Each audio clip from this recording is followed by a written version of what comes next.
you to the Forest History Association of BC for having me, um, for promoting this talk, and just for being a wonderful community of people that I've really enjoyed joining and participating in the association over the past few years.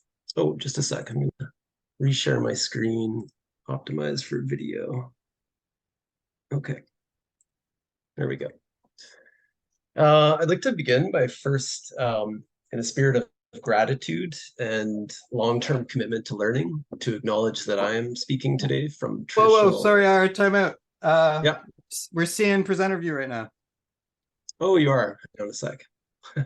Thanks. Was that? Perfect. Okay, great. Yeah, I'm speaking from the west side of Vancouver in the traditional unceded ancestral territories of the Musqueam, Tsleil-Waututh, and Squamish First Nation. As Alan mentioned, I grew up in this area, and it's been very meaningful for me learning about the history and culture of the Musqueam people. I grew up quite close to the ancient village site of Musqueam on the north arm of the Fraser River. And learning about that has been important for developing my own sense of place and relationship with the land. So I'm very grateful for that, and for all the lessons that I'll learn in the future.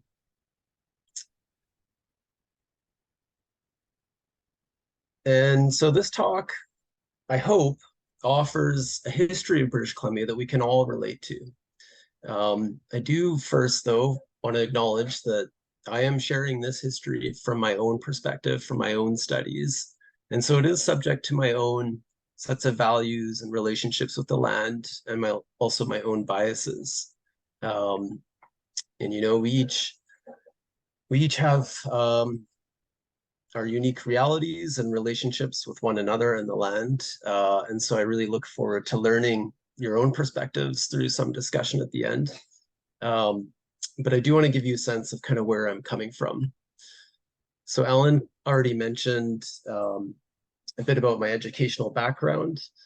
That's kind of plotted along the top there. But I also want to highlight that I have a bit of background as an activist. So I started building trails on the west coast of Vancouver Island. Actually, before I decided to go back to university, I was doing this with the Western Canada Wilderness Committee. I also started a website called Vancouver's Big Trees, which tries to engage people in the Vancouver area to understand and interact with old growth in the region. And then I've also been involved with the BC Big Tree Committee, which manages the BC Big Tree Registry. I also have some professional work experience. A lot of it tends to span across different research internships. I've also worked as an urban forester. And just this past year, I've recently obtained my registered professional forester's license in BC. So to sum up my positionality, I've lived in this province for almost my entire life. I acknowledge my privilege as a white, male, urban dwelling individual. I'm somewhat sheltered from the impacts that we're seeing and experiencing in our forests. I have a very diverse background in some ways, both as an outdoor enthusiast. I worked for 5 years as a carpenter, a little bit of experience as an activist, mostly an academic, and I also have my foot in the door of professional forestry. So as Alan mentioned, I am a sort of systems thinker, and I like to approach things and experience different perspectives to understand sustainability issues. The outline for today is going to be kind of 3 chapters forming a broader story arc about the forests of British Columbia. So in the first chapter, I'm going to reflect back on my experience building trails on the west coast of Vancouver Island, which kind of fuels my motivation in a way. And it also leads us to help frame the problem as I see it. In the second chapter, I'm going to address that framing of the problem by trying to better recognize the multiple values of forests. That'll be presenting 1 chapter for my master's degree. And then in the third chapter of this talk, I'll be presenting only a small portion of my PhD, which will try to help us understand changes in BC forest landscapes and how those are changing alongside changes in forest management institutions. I hope this talk is relevant to you all. I do try to center it around two issues that I'm sure we're all interested in. We've certainly heard about them. We might have different emotions that well up when we think about them. So the first is ongoing conflicts with respect to old growth forests on Vancouver Island. This is a photo of physical blockade of a logging road at Fairy Creek on the southwest coast of Vancouver Island. And this is just from a few summers ago. And then the other complex issue in forest management that we're dealing with is the recent and rapid increase in wildfires across the province. And these wildfires, of course, are related on one hand to climate change and decadal oscillations in climate, which are making the summers hotter and drier, but also on the other hand, historical forest management and a very effective suppression of wildfires over the past century, which has allowed fuels to build up in the forest that's making these fires more difficult to fight. So with that, I want to show you where Meares Island is. So this is on the west coast of Vancouver Island. It's right across from Tofino in the Clayoquot Sound biosphere region. And the forests in Meares Island, as well as really all of Vancouver Island, are representative of the coastal temperate forests, which range from Alaska down to California. And so these forests are very wet forests, as I'm sure many of you know. It rains upwards of 2,000, 3,000 plus millimeters per year. And with so much rain, stand replacing wildfires are quite uncommon in this forest type. So most of the landscape develops over time into these old growth forests. And within these old growth forests, we have a complex structure with some attributes that we wouldn't find in these younger forests, like relatively large trees for our site, dead standing trees, accumulations of large woody debris on the understory, and a very diverse and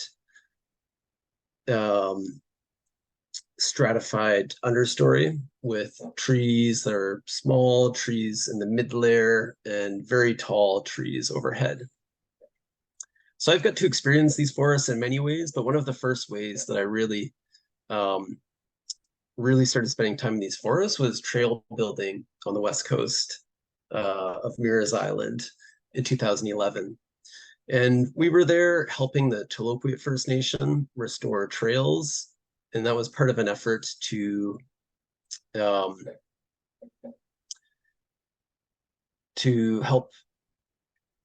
develop their tribal park, which is a type of protected area, I guess we could call it, that they declared themselves in 1984. And this cabin behind us links a little bit to that history. So in 1984, the government of British Columbia had given license to a multinational logging company to log the vast majority of Meares Island. However, Meares Island is the ancestral home of the Tloquit First Nation who've lived there since time immemorial. And they've depended on the forest and its ecosystems for their sustenance, and it's intrinsic to their culture. So they didn't agree with the plan to clear cut their island in the name of short-term profit. And here's a photo of that cabin in the back. You can see carving of traditional canoes out of large Western red cedar trees. And here's a photo of the protests in 1984. So the Tloquit First Nation, without any other recourse, essentially, decided to declare all of Meares Island as a tribal park that would be managed in accordance with their traditional laws and values. The logging company tried to get an injunction to remove the First Nations from that bay where they were blockading.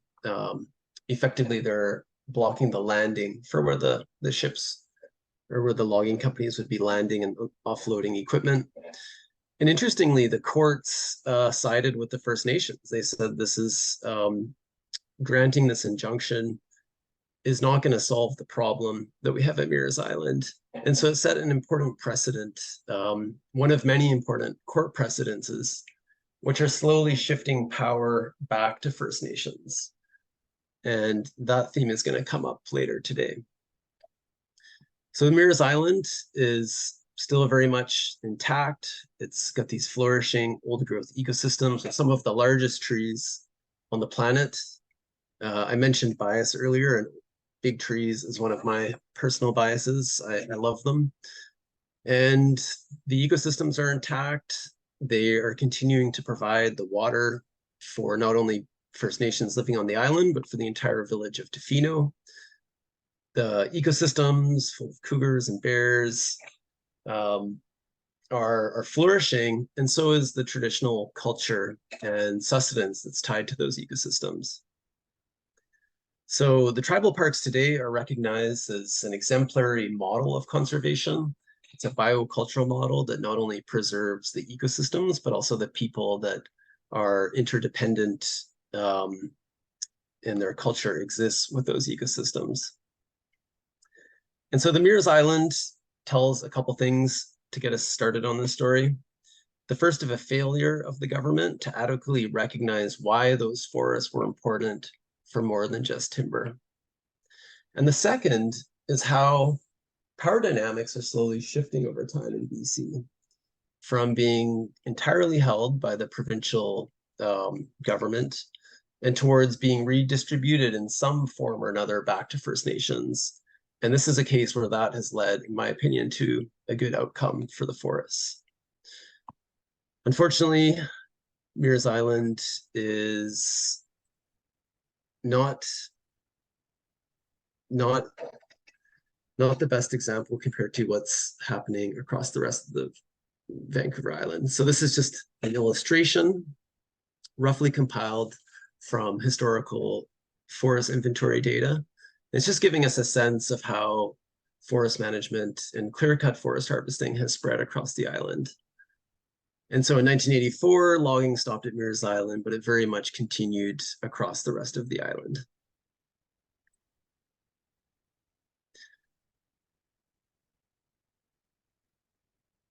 So I'm going to try to frame the problem as I see it in forest management, and this is from my PhD dissertation. We're looking at a lot of situations in BC where land management is creating trade-offs with biodiversity and ecosystem services. And these trade-offs are often very complex. So they might not really be fully recognized and understood, or they are, it's just that they're accepted by the prevailing powers, and we lack ideas of other ways to do it. And the historical origins of these contexts are not always well understood. They're related to this concept of shifting baselines. So the forest condition is slowly shifting over time, but our management decisions and techniques are not. And there's also the presence of legacies. So legacy policies or ecological legacies, and also complex lag dynamics. So in the case of wildfire, it wasn't known for a long time that suppressing fire would result in this challenge that we're seeing today. So there's a lot of these complex lags where we're having unintended effects, but it's not becoming clear until quite some time in the future. And finally, these challenges are ongoing. We saw those protests in 1984 at Mears Island. We saw them again in 1995 and again a few summers ago at Fairy Creek. And that's because the systems that created these environmental challenges largely persist.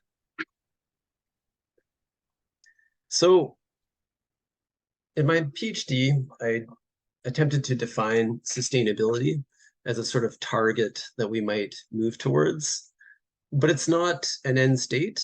So in my definition of sustainability, I recognize it as a dynamic process of stewarding landscapes that's guided by an inclusive recognition and monitoring of diverse social and ecological values, coupled with adequate societal responses that can ensure the persistence of those values into the future. So that's kind of framing of our problem and what we'd ideally like to work towards.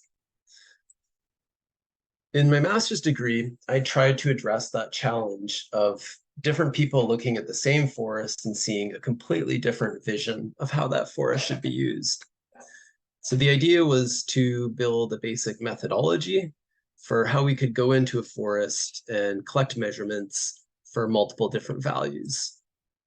For example, like this large heritage tree, or dead trees and coarse woody debris, which provide habitat to a variety of different critters in the forest, and also contribute to the total storage of carbon in the ecosystem that helps regulate the climate.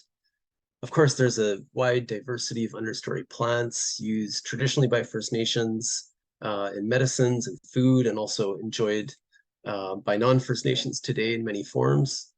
There's particular structural features in those old ecosystems, like large branches that are used as nesting platforms for marbled murrelets. Of course, timber is certainly part of that picture as well. And then there's also, in these old forests, is where we find these large Western red cedar trees used in First Nations carving. So the goal of my master's was really to try to create a common understanding or a vision that helps us view multiple values at the same time, and also understand how they're connected. So how efforts to manage for one particular value will affect multiple others. I framed this question in terms of what happens if you were to cut down an old growth forest. And so I asked, how do ecosystem services, which are the benefits that forest provides to people, recover following harvesting of old growth forests on Vancouver Island? And we answered this, this was with Elena Bennett at McGill and Sarah Gergel at UBC. And we answered this question using a chronosequence approach. So basically we had a field protocol to go and measure the structure of the forest to estimate each of those 8 values. And then we did that in a variety of different forests spread across a gradient of 212 years. So everything from recent clear cuts to an immature forest to quite a mature forest. And then we also had a baseline of 12 old growth forest plots. And I will say that this method assumes that age is the only difference between those sites, and it tries to achieve that by placing them within similar ecological site conditions. But it's an imperfect method to try to get at this long-term trajectory of change. So to sum up what we found that in a recently logged stand, you can actually have quite a lot of waste left over from logging, so a relatively large amount of coarse woody debris. Over time, we start to see recovery of carbon storage and wood volume by about 75 years, and also dead tree biomass. And then it's not until about 125 years that we start to see recovery of marbled murrelet habitat. And not until 150 years do we see those large heritage trees, and even longer for those large Western red cedar trees suitable for First Nations carving. So when an old growth forest is harvested, it does create an impact on this bundle of different ecosystem services. And these impacts persist for varying times, for decades for some ecosystem services, but then dissipate as the forest recovers, whereas others persist for over 200 years. And of course, once the old growth forest is harvested, the forest is usually then brought under a sustained yield management, where the forest will be reharvested again after 70 to 80 or maybe 90-year rotations. So effectively, it will never recover to that old growth condition to provide those same levels of ecosystem services. And of course, this opens up lots of opportunity for discussion, a lot of different things we could do with this picture, including, well, you could decide to simply conserve the old growth forests so that the original bundle of ecosystem services is intact, or you could use any option of silvicultural methods to try to retain some of that structure. For example, if you had a policy that intentionally preserved the largest trees, you would preserve those values into the young forests. And yeah, there's a variety of silvicultural options. However, when you take this to a landscape scale, you are a little bit constrained with what you can do, because there is a vision already laid out for that landscape, which means that you can't necessarily preserve all the old growth forests because there's an expectation that that landscape will provide a certain amount of timber going forward. So for that, we have to think more deeply about what is the policy framework and why were those decisions made that led us into such a situation. So for that, we enter the third chapter of this talk, and this is based on one chapter from my PhD. And to introduce this, I'm just going to introduce a very basic social ecological framework. We're recognizing that there's an ecosystem with, stands of trees and land covers and wildlife populations, and a social system with humans and communities and markets. And there's a flow of ecosystem services going from left to right, and also a flow or some indication of demand. But we also have to recognize the important role of institutions in this framework. And so I'll define institutions here as the rules and norms that affect how and by whom landscapes are stewarded.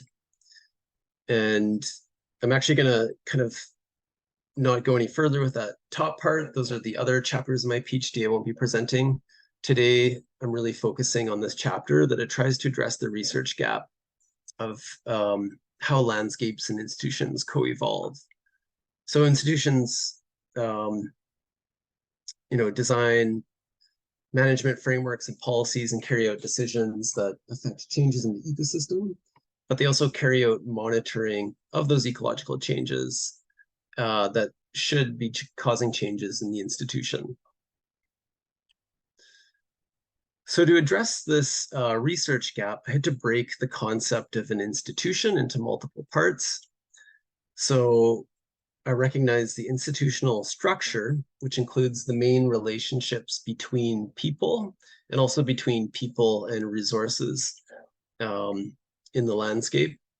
So like the provincial colonial government, forestry companies who are using the resources, also First Nations. The institutional structure kind of defines the relationships between those entities, including also the power dynamics. Institutional functions are the frameworks and policies that are created by those in power to carry out their goals on the landscape.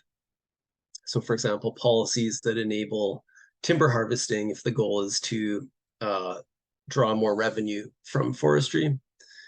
And then also institutional processes, which are the actual physical activities carried out on the landscape, such as harvesting, fire suppression, tree planting, that cause changes in the ecosystem. And also a fourth process of monitoring, which is the collection of information, such as forest inventory, that can actually and should, in theory, feed back to cause changes in policy or cause changes in decisions. So the question that I asked in this chapter was, how have the structure, function, and processes of BC forestry institutions changed through time and space? And the method that we used to answer this is we did a historical inventory of changes in each of these main components. And we did that across 6 historical time periods. And then we also focused on trying to trace some of the legacies or lag dynamics that carry across these different historical eras. And if that's not quite clear yet, I'll frame a couple hypotheses that we have. So the first hypothesis is that changes in institutions should be quite closely coupled with changes in the ecosystem, and that's through that feedback of monitoring. So specifically, institutions can acquire information and then adapt and transform relatively in step with those environmental challenges. This is sort of the close coupling hypothesis. And the other hypothesis are that institutions cannot do that. They're what we call path dependent. So in this hypothesis, historical legacies, lags, and feedbacks constrain the capacity of institutions to acquire that information and then to adapt and transform as needed. So these are two alternative hypotheses about how institutions and landscapes are changing over time in BC. I'm going to start presenting the results. So I'm going to do it kind of step by step. I'm going to start with institutional structure. And I would like to direct your eyes over to the left side of the figure so I can introduce the components of this. And we see that, so these are the 6 historical eras. And in the pre-colonial, pre-1857 era, we see many First Nations. In fact, there would actually be well over 200 First Nations in BC. And they are interacting directly with the resources. So they live in a traditional system with some individual and property, or individual and community kind of agreements in place about who's allowed to access resources and what are the rules for doing so. And then as we move forward, we see that the provincial colonial government arrives in 1858, and it essentially asserts itself as the main decision-making authority over all lands and resources in British Columbia. So we see that some of these connections between First Nations and resources become severed and kind of go through the provincial government. As we move right from that point, not that much changes, actually. We see large forestry corporations crop up in the 1940s, 50s, and 60s. So many small forestry companies agglomerate into these large multinational companies. And then as we move into the 1970s and 80s, we see a slight increase in diversity of social actors. So we see arrival of environmental NGOs on the scene, which have at this point managed to carve out some power and sway in decision-making, partly through working directly with First Nations, like at Clayoquot Sound. That blockade was really a collaboration between environmental, non-governmental organizations and the First Nation, and through other mechanisms like organizing international boycotts against BC forestry products. And then importantly, as we move forward, we see those First Nations reconnecting back with the resources. So we see through the precedent setting of court cases, First Nations become reconnected back directly to the resources slowly. But overall, institutional structure has proven remarkably stable. There was an incredible transformation that happened at the time of colonization, but since then, the changes have been somewhat minor. When we focus on institutional functions, so this is also a historical timeline, but I've organized it in a sort of spiral fashion to emphasize the ongoing connections to those original functions. So the first function, basically right after colonization, is set in this context that the colony of British Columbia was created with no financial support from Britain, and also not from Canada, because it was not part of Canada at that time. So there was an explicit understanding in place that the colony would fund itself through the development of natural resources. So that is like the original function, is to develop natural resources to pay for the colony, and that's kind of baked into the overarching ethic throughout. Fast forward to, oh yeah, I'll just, and so of course, this was said also in a context that there was a vast abundance of natural resources to harvest. This is a photo from downtown Vancouver, showing a large Douglas fir that was felled in the late 1800s. So an interesting thing happens, though, as BC starts to formalize its forest management in the early 1900s. So the BC Ministry of Forests, or its precursor, the Forest Service, was inaugurated in 1912. And that was set in the context of a major conservation movement that was already happening across the US and across Canada. So this is a photo of Theodore Roosevelt, who at the time was spearheading the development of national parks and public national forests in the United States. And this social context very much diffused into BC and was kind of the operating paradigm when the BC Ministry of Forests was created. But this conservation mindset was really based on human utilitarian use of resources. So it was not about, protecting biodiversity or maintaining ecological processes. It was kind of set in this context of having seen a lot of forest depletion already in Eastern North America and in California. The sort of logic was that those resources exist for humans to exploit them, but that we should do so judiciously and ensure that there's resources also in the future. So at this time, wildfire was really seen as the enemy. It was seen as destroying potential future value of the forests. And so when the BC Ministry of Forests was created, it had three objectives: to reduce wood waste from wasteful forest harvesting practices, to eliminate wildfire, and to ensure that forests would be able to regenerate well into the future. These sort of ideals were formalized much more so when sustained yield was introduced in 1948 through the Forest Act. And sustained yield essentially seeks to control the amount of timber that's cut every year. It does through using forest inventory and modeling of how fast the forest will regrow, and also using tree planting and other silviculture to try to enhance the amount of wood that can be sustainably harvest or harvest in perpetuity. So an interesting thing happens though when the province introduces sustained yield. This also coincides with the expansion of highway systems into the interior of BC, which up until this point has not seen a lot of logging activity really, except for around the railroads.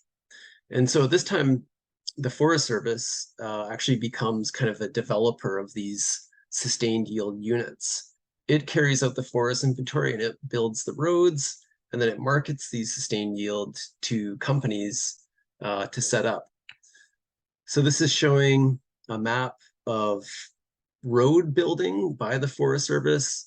And if you start on the top left and kind of work your way right and then go down row by row, you'll just get a sense of how the public Forest Service road system was expanding. And at each one of these kind of expansion points, a sustained yield unit was set up. And here's a few different sustained yield units. It's kind of hard to see here, but these colors are showing the ages that timber was harvested on the land base. So you can get a sense on the left. This is the sustained yield unit encompassing Whistler and Squamish and Pemberton. You can see some red polygons of historical harvesting that happened long ago, and then the arrival of more recent. And in the Kamloops and Mackenzie areas, you see that actually there wasn't much forest harvesting at all prior to those sustained yield units. And then the other thing these maps show is the dramatic increase of harvesting in the early 2000s after the mountain pine beetle. So these functions, the point I'm trying to make here is that these institutional functions of sustained yield, they embed the institutional processes of forest harvesting. And you can see that a little bit more clearly on these plots over time for each of these landscapes. So the red line is showing us the annual allowable cut decisions. That's the volume of timber that the companies are allowed to harvest in a year. And then the blue line is showing the actual amount of forest harvesting that took place. So you can see that these decisions on how much timber should be harvested very much constrain how much harvesting actually takes place. Although you do also see a lot of noise and other variability. In particular, in 2008, you see the dramatic decrease in forest harvesting as a result of the recession. And you also see that the increase in the annual level cut and the increase in harvesting corresponding to the mountain pine beetle outbreak in those regions. So the interesting thing about, well, actually here, I'm just going to show this video that frames how sustained yield was being talked about by the BC government or by the Forest Service at this time. And again. For generations, these wilderness forests have been ravaged by fire, disease, insects, wind, and storm. There are mature forests, new forests, fast-growing forests, and old decadent stands, decaying faster than they grow. The long-range goal of the British Columbia Forest Service is to bring all these varying forest stands under scientific management on a sustained yield basis, so that in time the whole of the province's timberlands will become a great tree farm. In such vast, undeveloped again. Yeah, so there you go. That's kind of that was kind of the vision, I suppose, and it's kind of jarring actually to hear today, and I apologize if that was jarring for you. But I guess it's important to note that at the time, from what I understand, in the 1950s and 60s, sustained yield was viewed as a fantastic thing for the forests of BC. Keep in mind that this was also coinciding with a general social era of a lot of prosperity, a lot of optimism, following World War II, and as a period of relatively robust employment and wealth. And so there was an impression that the forests of British Columbia were in quite good hands under the system at the time. However, part of sustained yield and expanding those roads into all those remote drainages across the province and setting up expectations about how much timber would be harvested also led to a dramatic increase in fire suppression.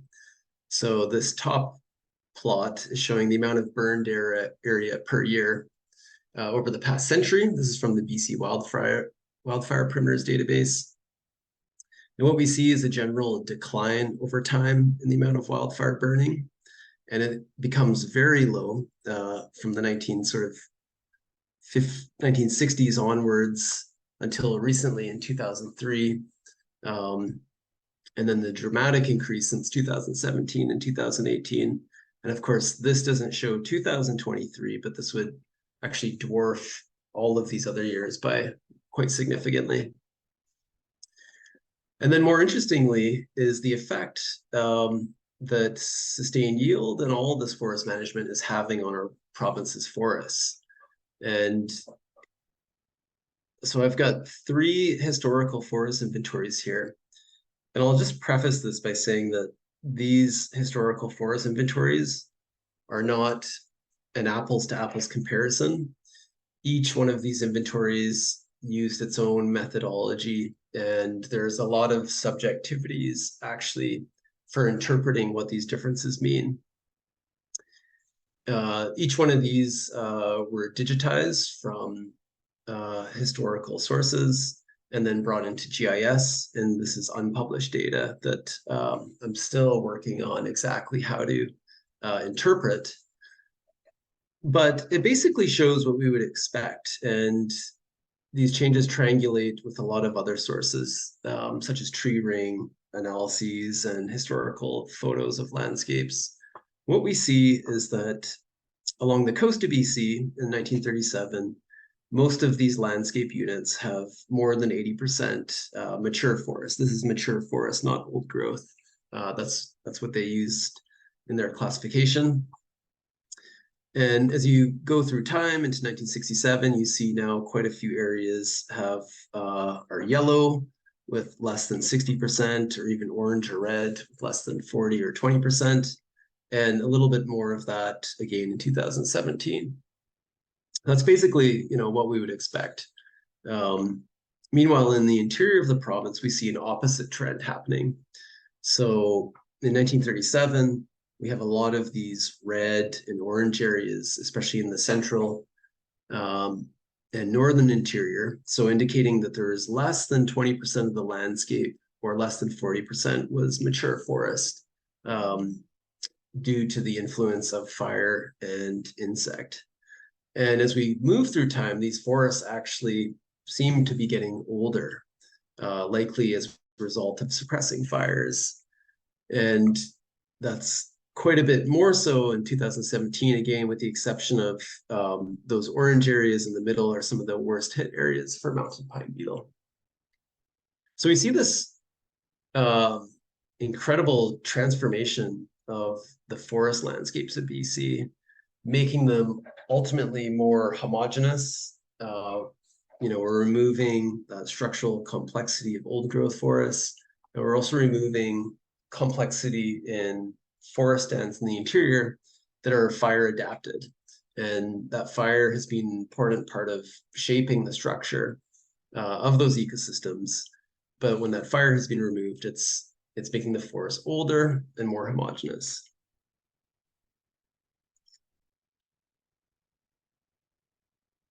So fast forward into the environmental era, we saw what happened at Meares Island. That had an effect, and forest management does start to change. We see the Forest Practices Code brought in 1995, and that, well, being modified into the Forests and Range Practices Act. And these acts are often considered exemplary sustainable forest management policies, according to other jurisdictions in the world. However, one of the things that I'm trying to communicate really with this figure is that each one of these new functions is effectively layered on top of an existing function before it. So although we see environmental forestry practices brought in no way do they replace sustained yield. In no way do they address the unintended impact of wildfire suppression. In no way do they really address the fundamental ethic at the heart of the forest management institution, which is to extract wealth from the forests. And fast forward even further, we've now been through a couple major crises: the mountain pine beetle outbreak, worsening wildfires, social conflict over old growth forests. We have not seen any of these original drivers addressed really substantively. Well, we do it a little bit, and I'll show you a bit, but so we're kind of stuck on this incremental change pathway. And we do see some evidence of the potential transformative pathway, especially in the Great Bear Rainforest on the central coast of BC. So overall, these functions changed every 10 to 30 years, but they tend to layer on top of one another. And this figure is actually a lot more complex, but I've, in the interest of time, just kind of skimmed over it. So overall, these results support the hypothesis that institutions in BC are path dependent. We see these legacies in institutional structure, namely like the power dynamic of the provincial colonial government, and also legacies and functions that constrain how forest management can adapt or transform to emerging challenges. This is also complicated by the complexity of lags. And I didn't talk about this too much today, but lags in terms of building capacity to do things differently, like reforestation. It takes time to learn and build those systems. It took many decades in that case. And also unintended effects where we didn't realize that, suppressing fire was going to be leading to the problems it's leading to today. And of course, the situation we see in BC is not unique. Path dependency is commonly studied in other systems around the world, especially in natural resource management in North America, but also in Europe and other systems, and in Australia. And it's driven by a range of things, but we've invested a lot of time in building these systems of forest management, and training students to fill those roles and defining what a professional forester is. So there's these significant learning effects that we have to overcome. There's sunken costs. There's money that's being invested to plant trees and to build these systems. And overall, there's an expectation that the forest can provide in perpetuity. It's widely acknowledged, though, that this kind of adaptive change is insufficient to meet the scale and pace of global environmental challenges. There has to be quite significant and ideally transformative changes. So we are going to try to end this on a bit of a high note, though, which is that, in my opinion, we are on the verge of potential transformative changes. A significant moment was the Old Growth Strategic Review, which came out in 2020. The government committed to breaking from the past when forestry decisions were led to confrontations and fully involve environmental groups, Indigenous leaders, forest companies, labor organizations, and communities while working together to protect the forests. There's 14 recommendations in the strategic review, but 2 kind of connect to how transformation is defined in the literature. So one is making Indigenous people involved in all decisions affecting old growth forests. That is a really significant change. It is creating a different power dynamic and a lot more room for experimentation and learning and applying different knowledge systems to how forests are managed. And then the other is a recommendation to prioritize ecosystem health over timber. We do have this bias historically and still today that timber is for some reason worth more than any other ecosystem service, or even worth more than 10 other ecosystem services. And so that is a fundamental structural thing that I believe shifting that priority is a big move. So to aid this transformation, we had 3 recommendations. The first, and I think we all agree, is an effort to monitor and manage our forests more locally so that the institutions charged with managing them are more closely fit to the landscape. That means there's a different sort of process of learning. There's different room for experimentation, and a much better opportunity to include local values in management. It doesn't mean that we will do away with the BC Ministry of Forests. It means we're looking more at like a multi-level governance system where there is strategic direction and coordination from the top, but also a lot of input and inclusivity from the bottom. The second is to maintain and restore complex landscapes. So this kind of connects with that idea of prioritizing ecosystem health.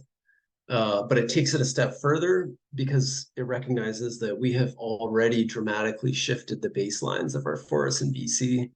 And so we actually need to be targeting restoration of that.